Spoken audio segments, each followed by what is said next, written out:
안녕하십니까. 뉴스A 동정민입니다.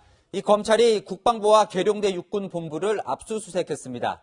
이 추 장관 아들의 휴가 연장과 관련해 남아있는 자료가 없는 줄 알았는데 이 국방부 메인 서버에 2015년 이후 민원실 음성 파일이 보관돼 있다는 사실을 확인한 겁니다.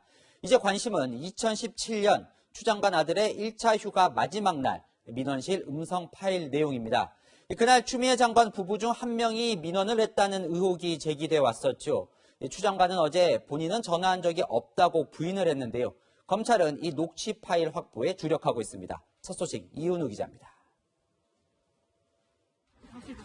검찰 수사관이 여행용 가방을 끌고 국방부 종합민원실로 들어갑니다.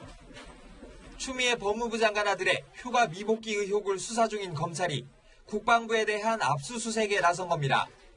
어떤 자료 압수하셨어요? 검찰이 국방부에 대한 강제 수사에 나선 건 지난 1월 수사 착수 이후 8개월 만입니다. 서울 용산구 국방부 민원실과 메인 서버가 보관된 전산정보원이 압수수색 대상에 포함됐습니다. 또 카투사 관련 전산 자료가 보관된 충남 계룡대 정보체계관리단 서버에 대해서도 압수수색을 진행했습니다. 검찰은 2017년 국방부 민원실 등에 걸려온 전화번호와 통화 관련 자료를 확보하는 데 주력했습니다.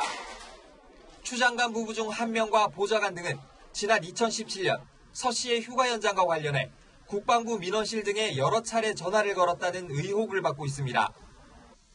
당초 통화 녹음 파일은 보존 기간이 지나 파기된 것으로 알려졌지만 국방부 메인 서버에 남아있는 것으로 파악됐습니다.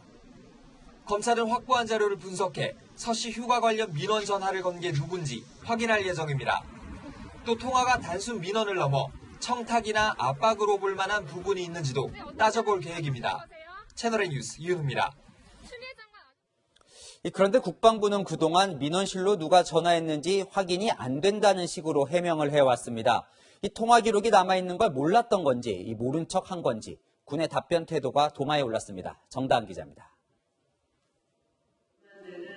국방부는 그동안 서일병 부모, 즉 추미애 장관 부부 중 한 명이 서 씨의 1차 병가가 끝나는 2017년 6월 14일 국방부의 민원을 통해 휴가 연장 문제를 상담했다고 밝혔습니다. 다만 민원실로 정확히 누가 전화했는지는 녹취 파일이 폐기돼 확인이 제한된다는 애매한 말을 덧붙였습니다. 보관 기간이 3년이지만 남아있을 수도 있다는 말씀이신가요? 제가 그렇게 단정적으로 말씀드리기는 좀 어려운 것 같습니다. 하지만 녹취 파일은 용산구 국방부 영내의 국방전산정보원 중앙서버에 저장돼 있었습니다. 이 녹취 파일을 분석하면 어디에서 걸려온 전화였는지, 단순 민원 전화였는지, 청탁이나 외압으로 여겨질 만한 부분은 없었는지 등을 규명할 수 있을 것으로 보입니다. 민원센터에, 콜센터에 그런 통화 녹취 기록이나 파일 같은 것은 다 보존이 되어 있기 때문에 가지고 간 것으로 알고 있습니다.